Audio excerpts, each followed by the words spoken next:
ازيكم يا جماعة؟ معكم مهندس أحمد من قناة حليم وتك.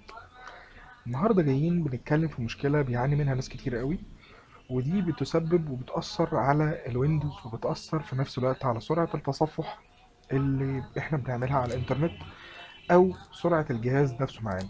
أحيانا بنعاني من مشكلة كبيرة قوي إن احنا فجأة نفتح بارتيشن السي نلاقي فيه الملف هنا أحمر، وما تلاقي فيه كل اللي فاضل فيه جيجا ولا نص جيجا ولا تلاقيه مليان خالص.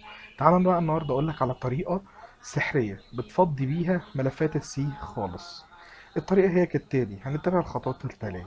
هنفتح قائمة ستارت ونكتب الأمر ده اللي هي علامة في المية، تعمل في المية مرة تانية ودوس انتر.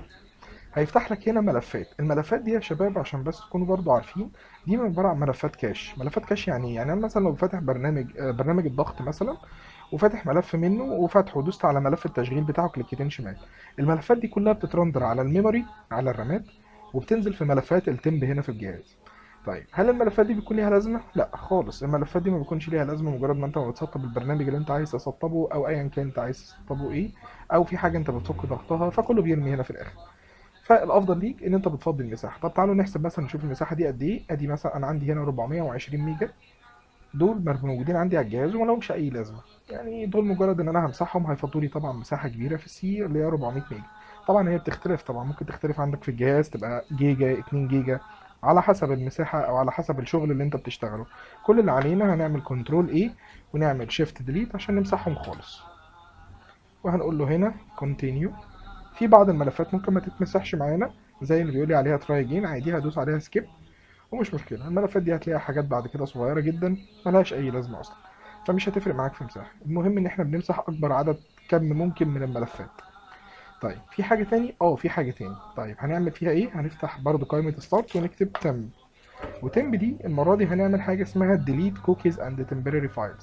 هنفتحها وهندوس هنعلم هنا تشيك مارك على الديليت دي، وندوس على ديليت دي، ونعلم على كل ده وندوس على ديليت. طيب احنا لما بنعمل كده بنعمل ايه؟ زي ما انت بتفتح حاجات على الجهاز وبتتسيف وبتحتفظ حاجات في التمب، نفس الكلام في المتصفح. المتصفح برضو بيحتفظ بملفات المواقع اللي بيفتحها، فبالتالي بتأثر معاه وبتأثر على بطء فيه. فاحنا بنعمل ايه؟ بنمسح كل الملفات فيه وندوس على ديليت دي، وبالتالي بنقفل المتصفح وبنفتحه مره تانية. بتلاقي المتصفح معاك اشتغل بشكل افضل بكتير قوي. الكلام ده المتصفح عموما، سواء كروم، سواء فايرفوكس، سواء الانترنت اكسبلورر او الايدج، ايا كان، دي ديليت التمب دي بيمسح كل حاجه موجوده في ملفات التمب بتاعه الجهاز. طيب انا كده شرحت لكم كل حاجه بخصوص النقطه ديت. لو محتاجين اي حاجه او اي استفسار بخصوص اي معلومه خاصه بالتكنولوجي او خاصه بالويندوز او الكمبيوتر، ممكن تكتبوا لي في الكومنتات. كان معكم مهندس احمد، شكرا والى اللقاء.